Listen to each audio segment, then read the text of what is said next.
Olá, estamos começando o Bom Dia Maranhão nesta segunda-feira. A semana está só começando e você ligado nas principais notícias do dia. Nós vamos falar aqui sobre o caso da morte do índio Guajajara, uma liderança que morreu na sexta-feira. A Polícia Federal investiga o caso e a gente vai falar sobre o assunto que teve repercussão, inclusive, no âmbito internacional. Vamos falar também sobre o clima na região nesse momento diante do fato e o governo do estado anunciou a criação de uma força-tarefa para tratar do assunto. Você vai ver no Bom Dia de hoje também as informações sobre o Enem. Ontem foi o primeiro dia de provas no Exame Nacional do Ensino Médio. Tem ainda a despedida da festa da Jussara e os gols da Copa FMF. Tudo isso agora no Bom Dia Maranhão.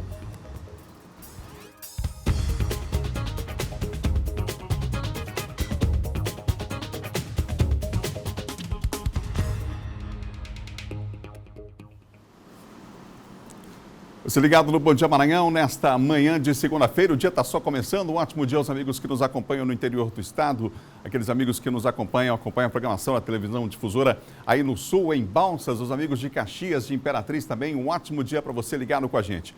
Olha, nesse momento está acontecendo um protesto na Vila Maranhão. O trânsito está extremamente complicado. As pessoas que acessam ali o Porto de Itaqui, enfim, região que está com um trânsito extremamente complicado nesse momento. Os manifestantes estão liberando a cada 10 minutos os veículos para que eles possam passar, mas isso traz um transtorno imenso. Há uma fila longa de veículos na região, inclusive caminhões que estavam se deslocando no sentido do Porto do Itaqui. E daqui a pouquinho a gente vai trazer mais detalhes a respeito desse assunto. Nós vamos começar o Bom Dia Maranhão de hoje falando sobre uma espécie de tragédia já anunciada. Uma região de conflito no interior do estado e a Polícia Federal investiga a morte de uma liderança guajajara ocorrida na última sexta-feira. A informação que temos também é que o clima está extremamente tenso na região. Neste confronto que aconteceu na última sexta-feira, morreu o índio Guajajara, Paulo Paulino Guajajara e também o madeireiro. E a gente vai ver agora informações sobre esse assunto na reportagem de Hugo Viegas. A emboscada foi na terra indígena Araribóia, entre as aldeias Lagoa Comprida e Genipapo, no município de Bom Jesus das Selvas, a 466 quilômetros de São Luís. O líder indígena Paulo Paulino Guajajara, que fazia parte de um grupo de agentes florestais autodenominados Guardiões da Floresta, foi assassinado.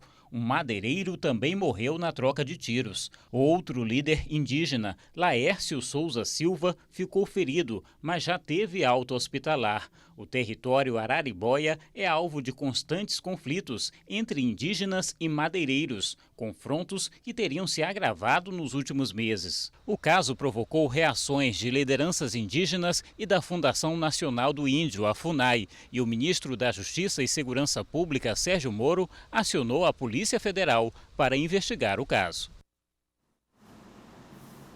Nós vamos continuar falando sobre esse assunto. Vamos mostrar agora, a nossa equipe lá de Imperatriz mostra numa reportagem que essa região já é uma região de conflito já há algum tempo. Inclusive, o governo federal foi informado a respeito desse assunto.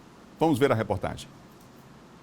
O vídeo gravado em junho de 2019 foi enviado às autoridades estaduais do Maranhão e federais como um pedido de socorro do coordenador dos Guardiões da Floresta, Olímpio Guajajara. Os madeireiros, estão pagando pistoleiro para apagar alguns guardiões da terra de Araribóia.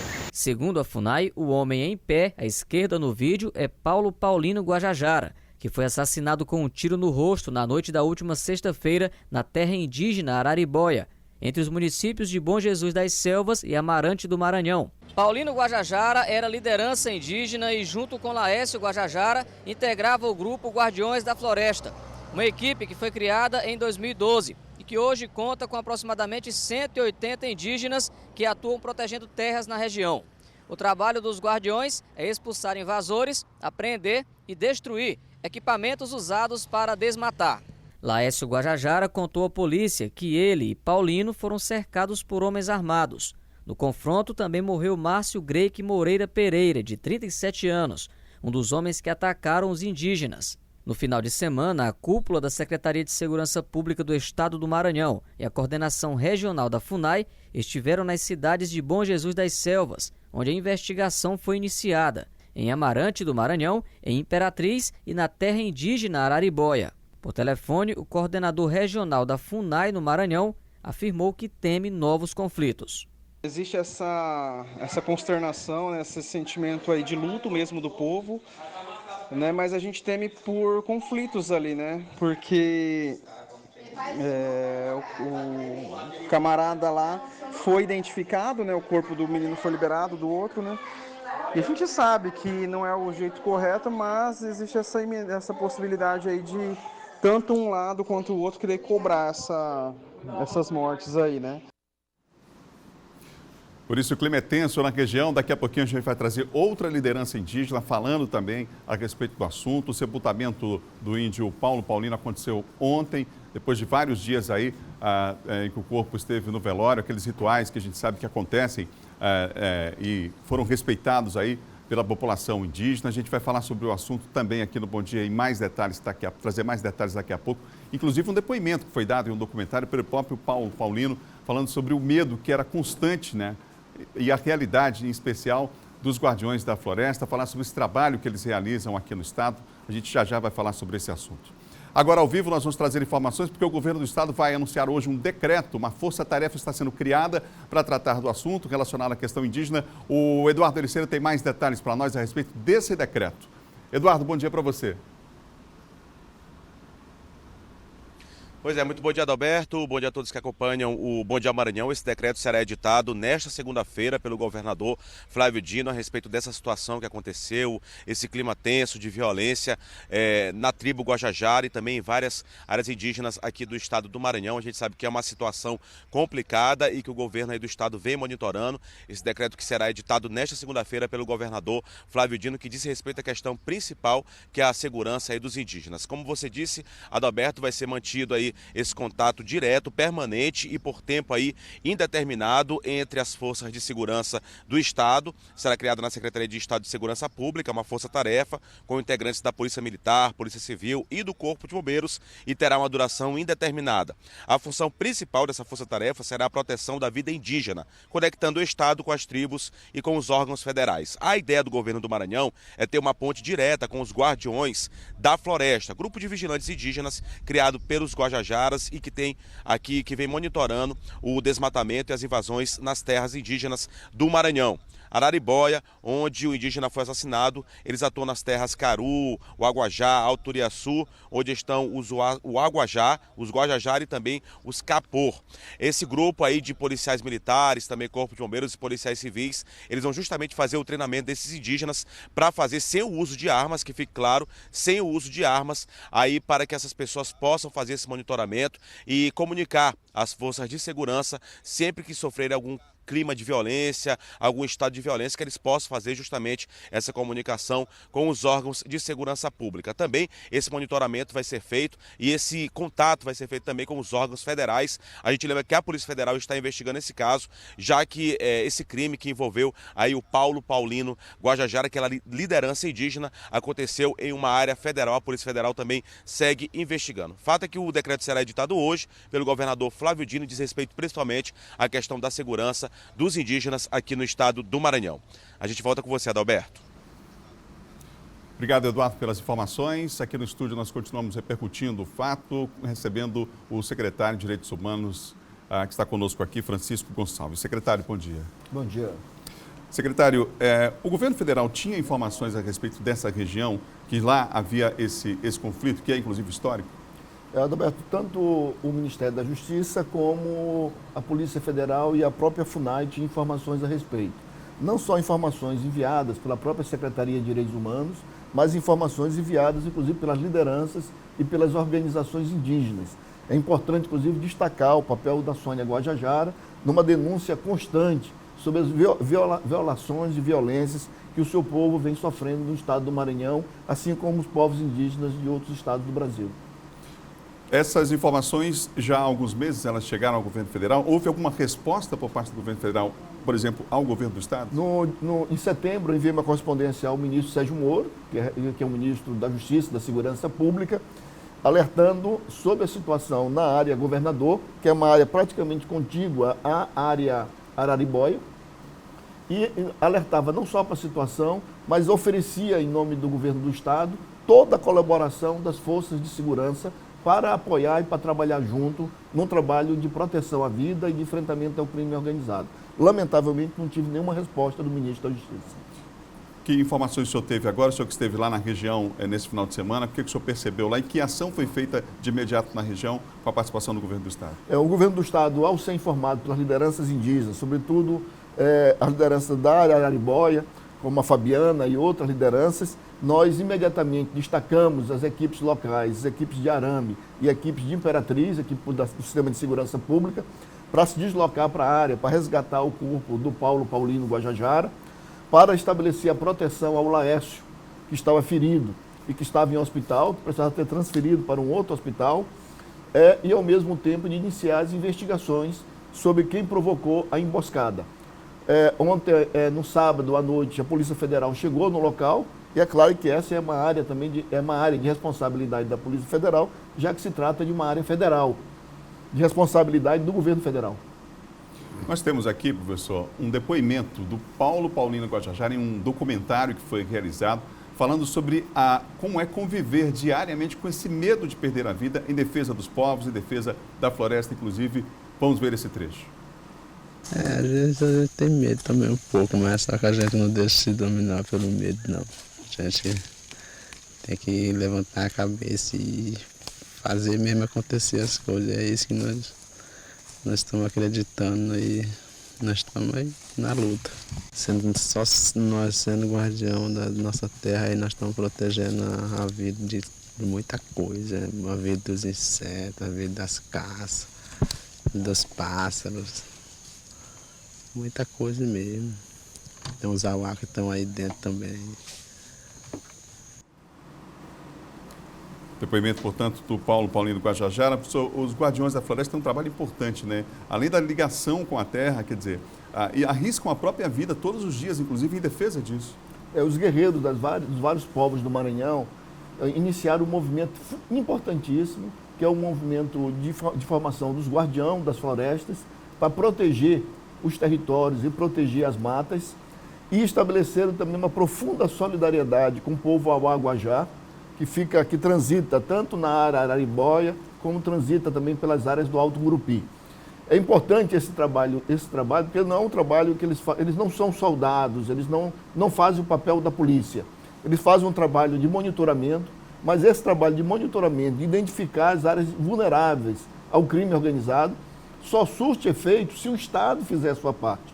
Recentemente eu participei com o governador Flávio Dino, a convite do governador Flávio Dino, da cúpula dos governadores da Pan-Amazônia, na Academia de Ciências do Vaticano, logo após o Sínodo da Amazônia convocado pelo Papa Francisco.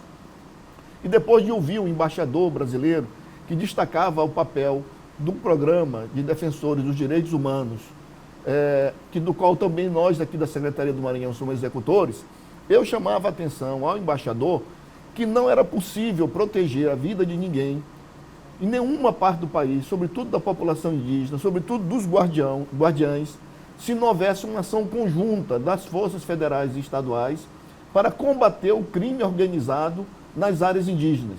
As áreas indígenas são continuamente atacadas por madeireiros, são atacadas por mineradores e são atacadas pela biopirataria.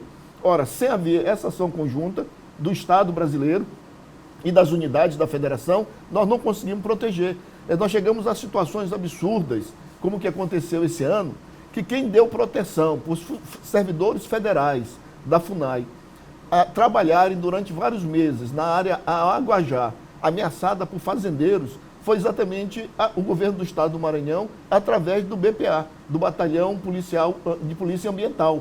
Esse dado é um dado importante, porque mostra exatamente uma ausência crescente do governo federal naquilo que é a responsabilidade primeira do governo federal. O que nós defendemos, que o governador Flávio Dino tem defendido continuamente, é a necessidade da cooperação entre governo estadual e governo federal para enfrentar as causas da violência e das mortes nas áreas indígenas. O Paulo Paulino, nesse momento, é um símbolo da resistência indígena, da defesa da floresta e da defesa das matas. E isso não é algo que interessa somente aos indígenas, porque a proteção das florestas é fundamental para a qualidade de vida do planeta e fundamental para a qualidade de vida do clima no nosso país.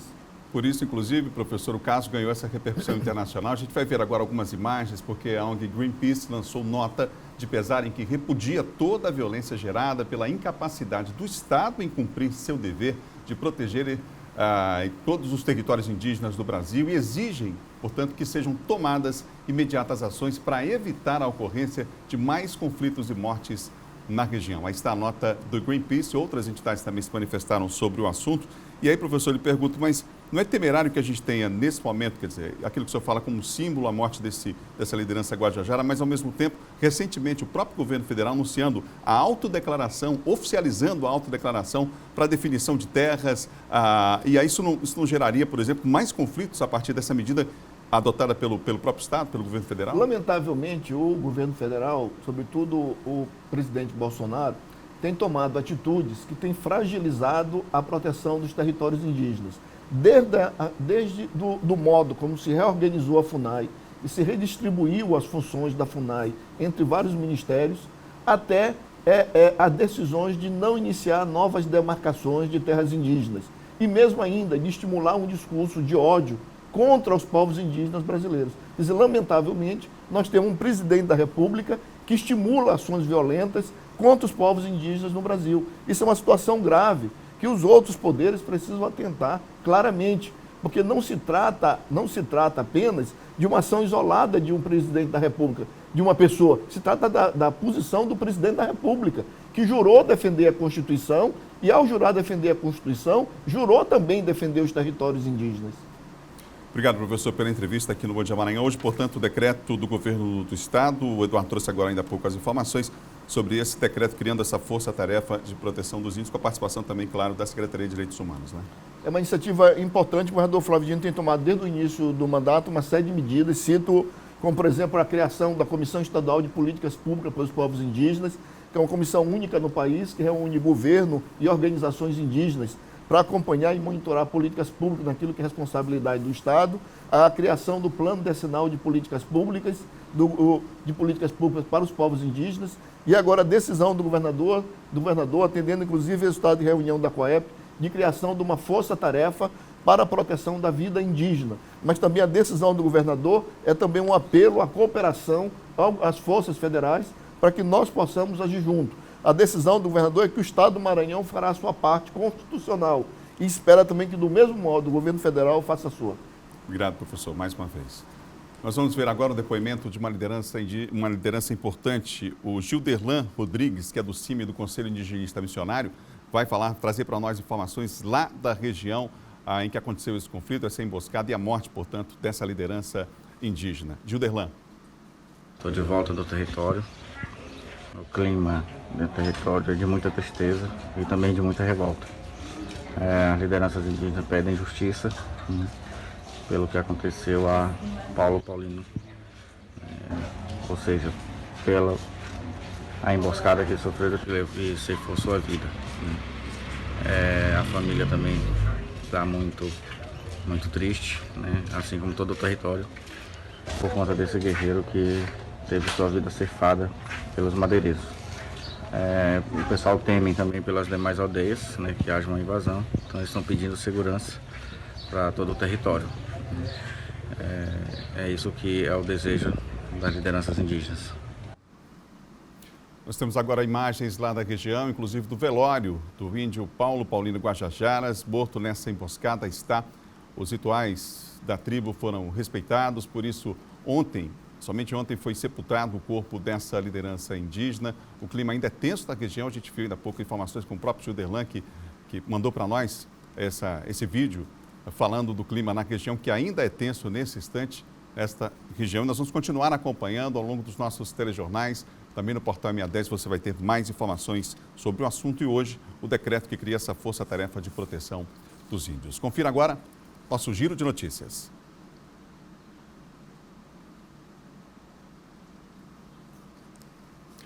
Bom, vamos para o intervalo, a gente volta já, você vai ver depois do intervalo como é que foi o primeiro dia de provas do Enem, o Exame Nacional do Ensino Médio. E vem Silvan Alves aí, trazendo informações para nós também da área de segurança. Ele que ainda há pouco entrevistou aqui o secretário Jefferson Portela de Segurança Pública. Nós voltamos em instantes com o Bom Dia Maranhão, um instante só.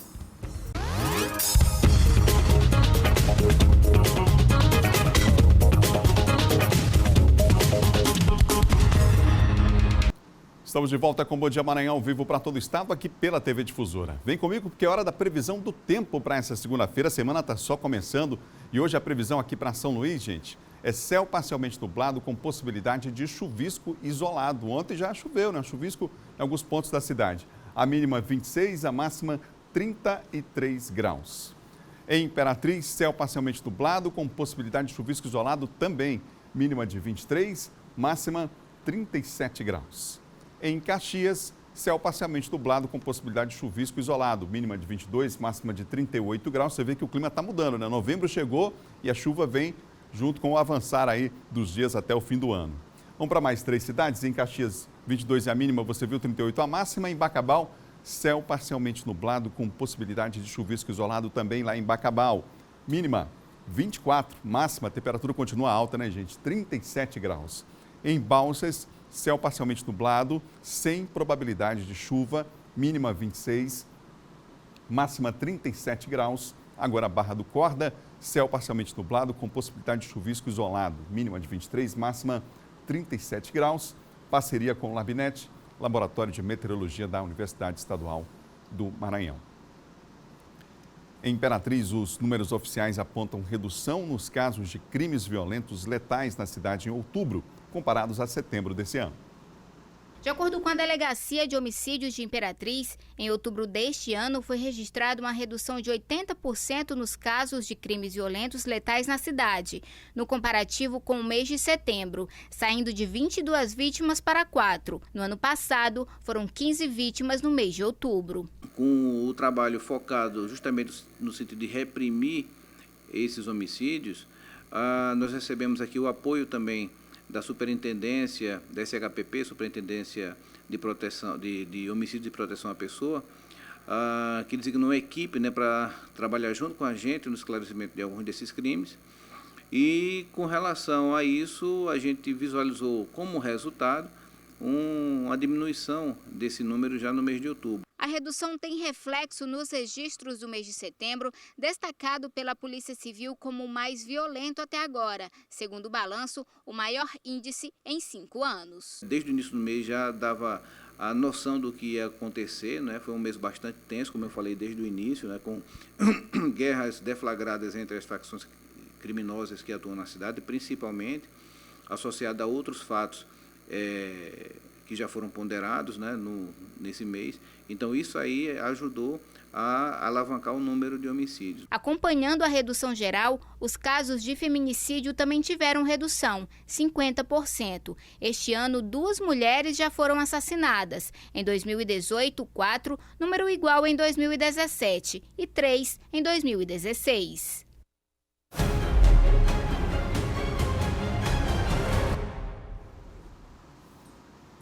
Comigo, Silvão Alves. Silvão, bom dia para você. Bom dia, Adalberto. Bom dia a você, bom dia a todos. Ô, Silvão, a gente vai falar de segurança agora e vamos falar então sobre a entrevista que foi dada ainda há pouco pelo secretário Jefferson Portela para você aqui no estúdio. Ele falou da força-tarefa, o decreto que vai ser daqui a pouco anunciado do governo do estado em relação à proteção dos índios, mas falou também sobre uma operação forte da Polícia Civil e Militar de ocupação dos bairros, o combate direto às facções, Silvão. Exatamente. O secretário disse que não é incursão, né? Mas sim uma ocupação por tempo indeterminado, são várias áreas. Ele, é claro que tem um planejamento que está sendo executado aí pela Delegacia Geral e pela Superintendência da Polícia Civil da capital, e isso pode acontecer dentro dos próximos dias. Diz o secretário que o que não foi feito nos grandes centros, como por exemplo São Paulo, Rio de Janeiro, onde essas facções acabaram ganhando força e se expandindo, se espalhando para outros estados, não deve acontecer aqui, justamente com essa, que seria uma primeira ação, e outras ações continuadas que deverão ser realizadas aí pelo sistema de segurança. Sobre a força-tarefa, qual foi a informação que ele passou para você, Silvano? Olha, a força-tarefa, de acordo com o Jefferson Portela, ela é formada pela Secretaria de Direitos Humanos, como você conversou agora há pouco com o secretário, a Secretaria de Segurança Pública, e essa força-tarefa, ela vai ter a incumbência de dar treinamento a esses indígenas, não é?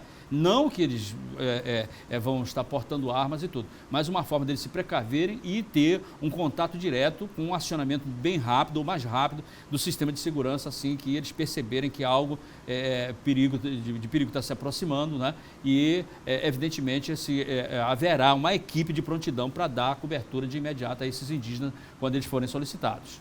Silvão, vamos falar de uma ação da polícia agora em relação àquele crime conhecido como sapatinho, né? Muito comum, inclusive envolvendo gerentes de bancos, envolvendo, no caso, vítimas, né? Esse gerente de banco como vítimas. Lá em Poção de Pedras, em Bacabal, houve prisão ontem? Exato. São 8 pessoas que foram presas, eles são integrantes de uma quadrilha. Eles devem ser apresentados daqui a pouco, agora de manhã, às 9 horas, lá na Superintendência Estadual de Investigações Criminais, a SEIC. Esse tipo de crime é um tipo de crime difícil de ser percebido, porque ele é chamado sapatinho porque justamente as pessoas são mantidas como refém num local fechado, como por exemplo a própria casa do gerente, do tesoureiro do banco. Eles ocupam isso geralmente no final de semana, que a cidade está voltada para diversão e tudo, e aí na segunda-feira vai uma só pessoa em companhia, os outros ficam mantendo a família como refém, e aí vai no banco, pega o dinheiro que eles têm que pegar, e aí evidentemente só depois de muito tempo, já que a família é libertada, já no momento de fuga, é que a cidade toma conta de que o banco foi assaltado. Então esse aí foi frustrado, trabalho feito pelo levantamento de inteligência, e aí quando eles se preparavam para agir, já estavam na casa do gerente, uma parte foi presa já na casa do gerente, a outra parte estava em Bacabal, que era justamente para dar o apoio logístico. Então a polícia agiu rápido, agiu bem e evitou aquilo que seria mais um ataque à instituição financeira naquela região. Obrigado, Silvão. Até amanhã. Ok, até amanhã, Adalberto. Bom dia a você, bom dia a todos. Silvão Alves, que apresenta de segunda a sexta, 6 da manhã, o Bandeira 2 aqui na TV Difusora. Nós vamos falar agora sobre um protesto lá na Vila Maranhão, trânsito complicado na região. Eduardo Ericeira está tentando chegar no local central lá do protesto, mas está difícil, situação complicada no trânsito, né, Eduardo? Pois é, Adalberto, a gente fala ao vivo aqui da BR-135, que a gente lembra que é a única saída de São Luís. Na verdade, a única saída e entrada à capital maranhense, a única ligação aqui da ilha com o continente. A situação é bem complicada neste momento, principalmente no sentido, quem deixa aqui a capital São Luís, a ilha, com destino aqui ao restante do estado, ao restante do continente, ao interior do estado, situação bem complicada. O trânsito neste momento não está parado, mas está bem lento. Na outra mão, no outro sentido, o trânsito bem tranquilo, não há interdição do outro lado. A gente se encontra no quilômetro 2, Adalberto, aqui da BR-135. A gente tem informação, a gente já está mais ou menos a 1 quilômetro aproximadamente do ponto de protesto, que é mais ou menos ali em frente ao terminal de integração, no bairro do Maracanã, segundo informações repassadas pela Polícia Rodoviária Federal. E olha, a situação pelos dois trechos é bastante complicada. A gente já tem informação também que as pessoas que deixam a São Luís pela área Itaquibacanga, também aquele outro lado ali, quem passa pelo bairro da Vila Maranhão, por exemplo, há também um protesto lá, há interdição, e as pessoas estão tendo problema de trafegar também por esta parte de São Luís. Lá na Vila Maranhão, o trânsito foi bloqueado dos dois lados da pista. A gente vê muitas pessoas trafegando aqui, como esse motociclista, na contramão, para tentar sair da situação aqui do trânsito parado, quase praticamente parado, né? Fluindo bem lentamente. Pessoas que também acabam utilizando o meio-fio para sair da interdição e pessoas também trafegando na contramão pelo outro lado da pista, já que a situação é bem complicada. A informação que a gente tem é que o protesto teve início ainda na madrugada desta segunda-feira, quer dizer, a semana já começou bastante complicada para as pessoas que estão trafegando pela BR-135 e, segundo informações repassadas pela Polícia Rodoviária Federal, são comunidades aqui da área rural de São Luís reivindicando melhorias, principalmente na área de infraestrutura. Essa é a principal reivindicação das comunidades. Serão pelo menos 25 comunidades que estariam participando desse protesto, tanto nesse braço aqui da BR-135, quanto no outro braço que passa lá pela outra parte da zona rural de São Luís. Eles estão solicitando melhorias na infraestrutura da zona rural aqui da capital maranhense. A gente vai seguir acompanhando aqui o protesto na BR-135. Várias viaturas da Polícia Militar já passaram aqui pela gente, Adalberto. Acho que possivelmente para fazer o reforço, dar apoio. A situação lá é delicada, são muitas pessoas. A Polícia Rodoviária Federal trabalha no local, a Polícia Militar também trabalha no local. Olha aqui, ó, situação bem complicada mesmo. Motociclista atravessando aqui em meio aos carros. Situação bem delicada, o risco de acidente, inclusive aqui. Mas a informação que a gente tem é que os policiais militares também foram para o local, foram para o trecho de interdição. Mas não tem ainda uma perspectiva ainda de paralisação do protesto. A gente vai seguir acompanhando, mas quem vier agora para esta parte da BR-135 e também do outro lado, passando ali pela Vila Maranhão, vai encontrar muita dificuldade sim. Uma outra informação que a gente acabou de receber, que foi repassada pela PRF é que os manifestantes eles estariam abrindo intervalos aí de 3 minutos. Por conta disso que o trânsito flui com um pouco de lentidão, porque eles estariam abrindo aí de 3 minutos, bloqueando e abrindo para a passagem dos veículos, mas mesmo assim a situação é bastante complicada. A gente volta no estúdio com você, Adalberto. Obrigado, Eduardo. Qualquer coisa você volta a participar ainda do Bom Dia, ainda hoje com outras informações. Está aí Eduardo Ericeira se deslocando para o local desse protesto na Vila Maranhão. Um trânsito bastante complicado para quem está deixando a capital maranhense, não é? Vamos mudar de assunto. O primeiro dia de provas do Exame Nacional do Ensino Médio foi tranquilo no estado. Mais de 280 mil candidatos estavam inscritos para o exame no Maranhão. 11 da manhã, 2 horas antes do fechamento dos portões, a cena era essa em frente a um dos locais de prova. Os candidatos chegaram cedo e quem aproveitou para fazer uma renda extra também. A gente nunca sabe como é que vai estar o engarrafamento na hora e é melhor prevenir, né, do que remediar, como dizem. E estava tranquilo o engarrafamento até aqui. Eu achei que ia estar mais apertado, porque a Facam aqui nessa ruazinha não passa muito carro. E há quem tenha chegado ainda mais cedo. A Eliane, por exemplo, está aqui bem pertinho do portão desde as 9h30 da manhã. Como eu trabalho, eu não tive tempo de sair para me poder fazer a localização da faculdade. Aí por isso que eu cheguei cedo, porque já é uma garantia de eu chegar no horário e não ficar perdida por aí, como já me perdi. Seja para evitar os transtornos ou devido à distância, não dava mesmo para contar com a sorte. O primeiro dia de provas do Enem foi de tensão para muita gente, mas também de expectativa. Afinal, tudo pode começar por aqui. Um dia de conquista, entendeu? Que ficar dependendo do meu futuro. Aqui no Maranhão, cerca de 220 mil pessoas se inscreveram para o Enem e as provas foram realizadas em mais de 600 locais. Com essa demanda toda, quem se antecipou garantiu uma entrada mais tranquila.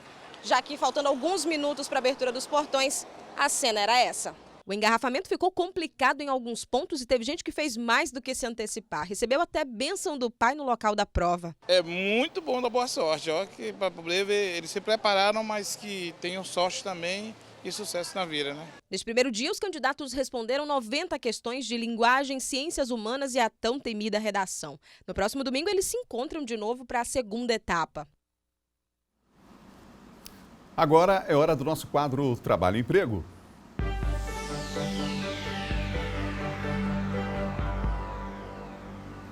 E hoje nós vamos falar sobre algumas políticas públicas voltadas para a geração de renda aqui no estado. Nesta segunda-feira serão entregues equipamentos de alimentação e kits de fardamento para beneficiários do programa Mais Renda. Sobre o assunto eu converso com o secretário de Desenvolvimento Social, Márcio Ronais. Secretário, bom dia.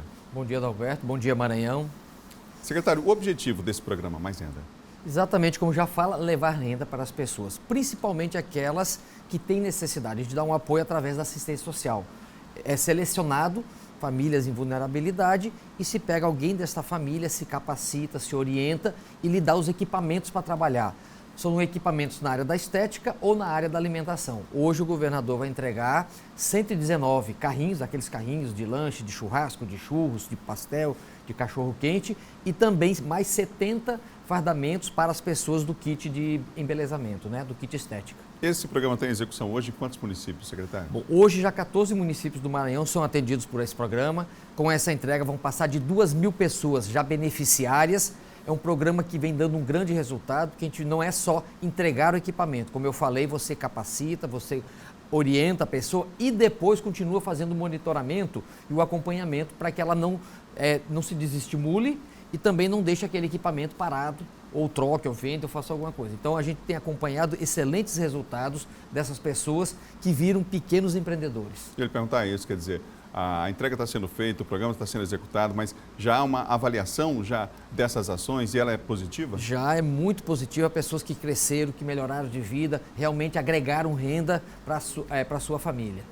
A gente tem percebido, por exemplo, eu tenho feito aqui outras entrevistas, na área do microcrédito, quem mais consegue regularizar a adimplência, não é? É muito grande das pessoas que pegam esse microcrédito. Às vezes as pessoas não valorizam o valor pequeno, mas isso faz uma diferença muito grande. E como é que ele multiplica rapidamente, não é? Muito grande. A gente tem visto e acompanhado, como eu citei, diversas dezenas e dezenas de famílias que realmente conseguiram, com aquele pequeno empreendimento, com aquele kit que ele recebe, aquele carrinho, vai para onde tem um evento, vai para onde tem uma festa, ali arruma renda, melhora a qualidade de vida, pessoas que conseguiram reformar essa casa, que conseguiram botar os filhos numa boa escola, pessoas que inclusive conseguiram comprar carro, pessoas que estão abrindo outro empreendimento, uma pequena lanchonete ou comprando um carro para poder melhor fazer o seu serviço.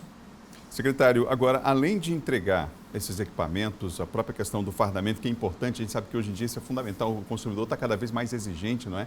Mas é fundamental também a capacitação dessas pessoas. Isso está acontecendo? O programa contempla também esse aspecto? Acontece, tanto é que essas pessoas que estão recebendo agora já foram selecionadas no ano passado, passaram por vários treinamentos e agora estão recebendo o seu equipamento.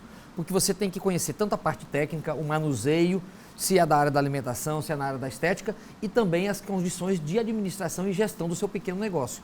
Quem vai empreender tem que saber controlar os seus gastos, saber fazer na ponta do lápis como é que calcula e também, lógico, a técnica do serviço que vai prestar. Nessa seleção, quais são os critérios que são observados? São pessoas todas inscritas no CAD único, tem que estar inscrita no CAD único e aí, através da assistência social, é selecionado e feito um sorteio para aquelas famílias que vão ser beneficiadas com o programa Mais Renda. Então, não há um local de inscrição, enfim, já são selecionados desses que já são beneficiários do programa.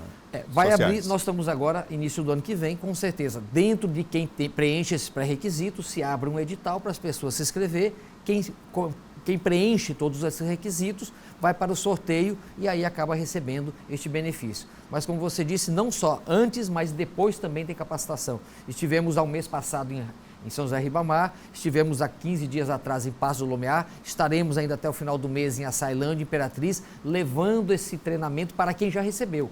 Novas técnicas e motivando elas a continuar empreendendo no seu negócio. Esse edital também é uma forma democrática de que as pessoas participem desse acesso. Exatamente. Né? Ninguém pode receber só porque foi escolhido e beneficiado. É através de um edital, quem preenche os requisitos vai para o sorteio. Aproveitando que o senhor está aqui, secretário, há uma ação programada para o fim de semana em relação aos restaurantes populares. Há uma possibilidade, inclusive, de ampliação deles até o final do ano. Que informação o senhor tem sobre esse ponto? Bom, o governador Flávio Dino tem uma preocupação muito grande com as pessoas, com o ser humano, principalmente aquele que mais precisa. E na área da segurança alimentar, tem feito um grande trabalho. Nós tínhamos aqui em São Luís, no Maranhão, 6 restaurantes, hoje já são 30. E ele, até o final do ano, vai inaugurar mais 15. Só neste final de semana são 5. Até o final do mês mais 5 e em dezembro mais 5, ou seja, nós vamos passar, eram 6, vão para 45 restaurantes em todas as regiões do Maranhão, levando alimentação saudável, balanceada para a nossa população. Secretário Márcio Ronais, obrigado pela presença aqui no estúdio do Bom Dia Maranhão, em especial aqui no nosso quadro Trabalho e Emprego. Eu que agradeço, estamos sempre à disposição. Bom dia a todos. No próximo bloco, os destaques da política com o Diogo Drink, vem aí. E mais, Maranhão, Futebol Clube Maranhão, Atlético Clube estreia com goleada na Copa FMF. Nós voltamos já já, depois do intervalo.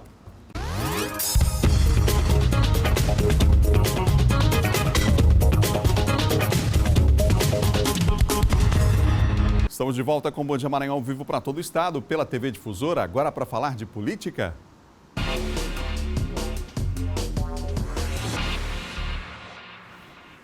Comigo nessa manhã, John Coutrinho, nosso colunista. John, bom dia para você. Bom dia, Adalberto. Boa semana a todos. Ô, John, vamos começar falando sobre um deputado maranhense que vai comandar o processo de cassação do Eduardo Bolsonaro. É o deputado federal Juscelino, filho do Democratas do Maranhão. Ele aí, Adalberto, é o presidente, né, do Conselho de Ética, aquele colegiado ali na Câmara, né, o Conselho de Ética. E o deputado Juscelino Oliveira do Maranhão, do Democratas, que é um partido que está na base do, digamos assim, né, na base do presidente Bolsonaro, porque ocupa alguns ministérios. Mas o Juscelino tem dito o seguinte, que apesar de ser a declaração do Eduardo Bolsonaro sobre, né, a volta do AI-5, ato institucional número 5 ali, um ato de repressão ali na época da ditadura, apesar de ele já ter pedido desculpa, né, mas alguns parlamentares vão representar contra ele, contra o Eduardo Bolsonaro nesta semana, e no Conselho de Ética. Eles alegam o seguinte, que pode ali, né, ter infringido a Lei de Segurança Nacional. No entanto, há a questão da imunidade parlamentar, né, que nenhum congressista é inviolável, né, ou seja, não pode ser punido por emitir penalmente e de forma civil, por emitir opiniões, palavras, né, e aí se baseiam nessa questão da imunidade parlamentar, mas o deputado Juscelino, presidente do Conselho de Ética, diz o seguinte: imunidade tem limite, ou seja, apesar da Constituição, né, dessa cláusula constitucional garantir a imunidade na fala, mas ela tem limite, você não pode sair falando tudo isso, ainda mais a volta, né, da ditadura, a volta da repressão, cassação de direitos políticos, fechamento do Congresso, como se reportou aí o deputado Eduardo Bolsonaro com AI-5. O certo é que o deputado Juscelino disse que vai avaliar, é muito grave esta declaração, e o Conselho de Ética é formado por 21 membros. Desses 21 membros, 6 são de partidos de oposição, 2 do PSL, mais um é o delegado Valdir, né, que está contra o presidente Bolsonaro, e os demais de partido de centro. Então é o Centrão que vai resolver essa questão aí sobre o Eduardo Bolsonaro. Diogo Coutrinho, nosso próximo assunto continua aquele impasse em relação à liberação de verbas de as chamadas emendas parlamentares. O impressionante é que o Maranhão é o último estado, gente, da federação a definir essa situação. O impasse continua só no Maranhão. Ou seja, o embate político, partidário acontece no país inteiro, claro, mas aqui parece que a situação é diferente, Diogo. É, só no Maranhão, viu, Adalberto? Eu esperava trazer boas notícias hoje, né, mas ainda não foi resolvido esse impasse da liberação de 247 milhões das emendas de bancada para o Maranhão. Pela questão dos senadores, está resolvido. Os 3 senadores do Maranhão já assinaram, já está tudo definido. O senador Everton Rocha, Roberto Rocha e Elisiane Gama. A questão está com os deputados. 10 assinaram, né, essa proposta e 8 ainda não. Ou seja, eles querem uma outra proposta. Mas, ao que tudo indica, se chegará a um acordo, porque o prazo está se findando no Conselho... Foi até prorrogado, né? Isso, até prorrogado, já para ter acabado na semana passada, na Comissão de Orçamento, mas deram um prazo a mais para o Maranhão. O que acontece? Alguns deputados, né, que eram resistentes à assinatura dessa primeira proposta, alegavam o seguinte: bom, mas aí vocês estão ajudando muito o governo Flávio Dino. Na verdade, não é ajudar o governo Flávio Dino, o governador Flávio Dino, já que destinaria dos 247 milhões, 50 milhões para a saúde, ou seja, para a saúde do Estado, né, para o governador. Mas alguns deputados, por exemplo, que estavam resistentes, como o deputado Eduardo Brade, aí, por exemplo, pegou um pouquinho desse dinheiro e vamos botar para ajudar, né, o Hospital de Norabelli. Então, Eduardo Brade vai ser contemplado. O deputado Josimar Maranhãozinho queria uma parte desse dinheiro para contemplar a BR, lá né, da área dele, do reduto eleitoral dele. Ou seja, alguns desses deputados que não tinham assinado ainda, eles conseguiram, portanto, aí, né, chegar a um acordo. A proposta vai ser agora enviada para o comandante da bancada, né, o coordenador, que é o deputado Juscelino, e aí vão avaliar. O certo é que tem tudo para dar certo agora, ou seja, esse dinheiro vai ser usado no DENIS, construção de estradas, de vias, né? Para o CODERVAS, para elaboração de projetos, também para a questão da implantação de internet nas escolas no interior e também para a construção até de obras aqui em São Luís como canais. Então é um dinheiro muito importante, além, claro, da destinação para a saúde e infraestrutura. Então, dessa semana, Adalberto, creio que até amanhã nós já temos uma resposta em relação a um consenso da bancada para a destinação desses 247 milhões para o Maranhão. Ô, John, nós tivemos na sexta-feira, a primeira audiência pública, né, da Câmara Municipal, uma audiência pública, claro, realizada fora do prédio da Câmara, ouvindo as pessoas. Amanhã uma nova audiência está prevista para as 7 horas da noite na Universidade Federal do Maranhão. Como é que foi essa primeira audiência? Que informações você tem sobre a participação das pessoas nela? Como é uma primeira audiência ainda, Adalberto, claro que tem uma participação importante da população, mas a gente crê que com o passar do tempo, a população vai aí observando a importância do que né, o plano diretor para a cidade de São Luís. Isso é muito importante, a população precisa estar atenta, porque ela que vai decidir. Essas audiências públicas são justamente para isso, ou seja, o que é o plano diretor? É um planejamento urbano da cidade, né, em que é a cidade que queremos, inclusive. Exatamente, né? É o norteamento, exatamente. Traçam metas nessa o norteamento, as metas. Então, é importante a participação de todos, tá? São aí no total 8 audiências públicas, 4 aqui na zona urbana e 4 na zona rural. Então, aí, desde então, a participação popular é importante, com certeza vai aumentar com a divulgação maior. Nós estamos fazendo a nossa parte, Adalberto, aqui no Bom Dia Maranhão, sempre divulgando. Não é de agora, já há algum tempo, porque a cidade precisa ser planejada e precisa aí, né, se adaptar aí a esse crescimento urbano, né, e a modernização que acontece aí nas capitais, inclusive São Luís. E que esse desenvolvimento, claro, seja sustentável. Exatamente. Né? Obrigado, John. Obrigado. Até amanhã, Adalberto. Nosso colunista de política, Diogo Coutrinho, aqui no Bom Dia. Agora, vamos falar de esporte?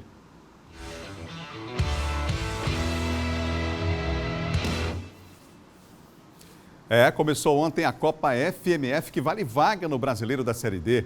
E o Maranhão Atlético Clube estreou com goleada. O MAC jogando em casa contou com o apoio da torcida no estádio Castelão. Mas quem assustou primeiro foi o Cordino. Na primeira boa chance, Vinícius obrigou o Jonathan a fazer boa defesa. Em seguida, o goleiro foi bem para interceptar o ataque dos visitantes. Depois do susto, o Maranhão foi ao ataque. Zé Neto desperdiçou uma excelente chance. Após o cruzamento, o meia acertou um bonito voleio, mas jogou por cima. Falta perigosa para o MAC. Conca bateu para a defesa fácil de Nailson. Mas na segunda oportunidade, Zé Neto não perdeu a chance. Após boa jogada pela lateral esquerda e o cruzamento na área, o meio-campo aproveitou para empurrar para a rede, com o gol escancarado. MAC na frente, 1-0.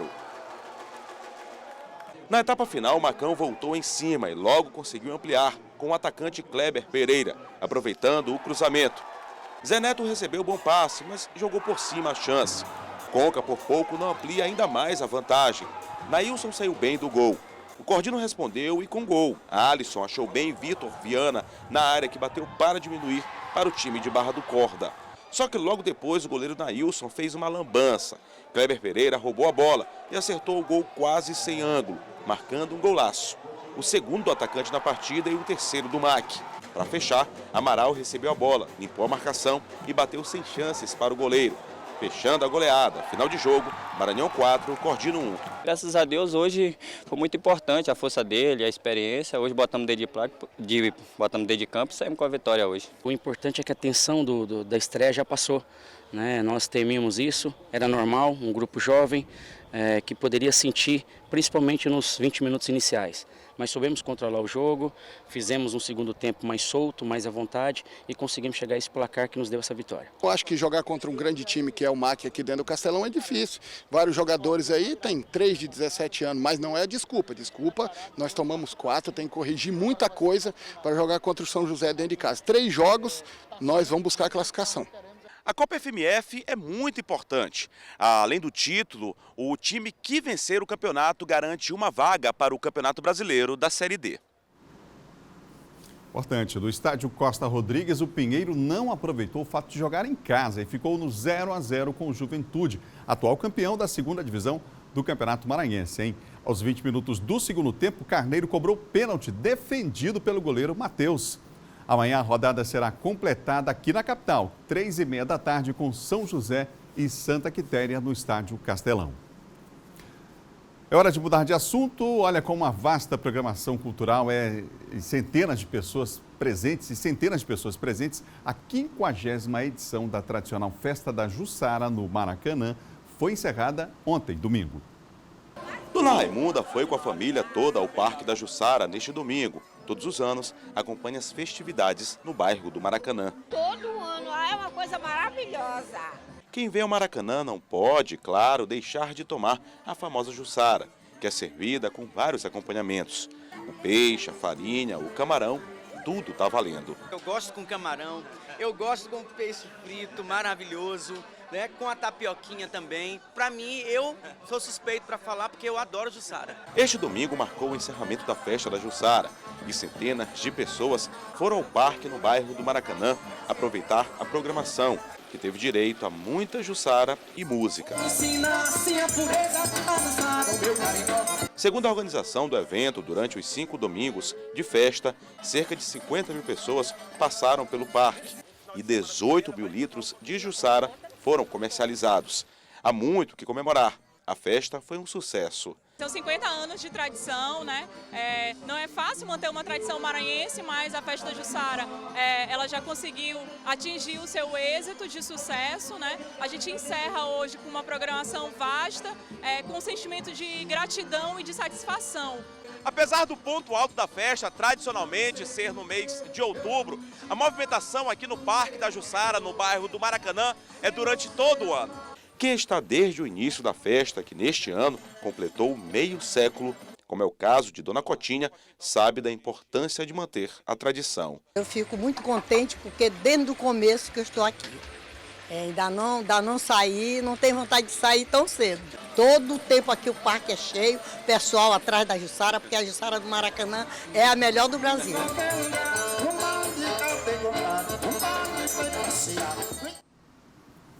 Muito legal, parabéns aos organizadores aí da tradicional Festa da Jussara.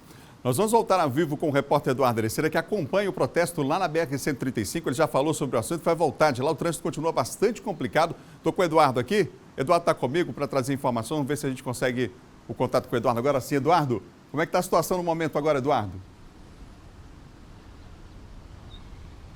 Pois é, Adalberto, a gente volta a falar aqui da BR-135, a gente está exatamente no posto Maracanã, que é um posto muito conhecido, que fica já no bairro onde acontece o protesto.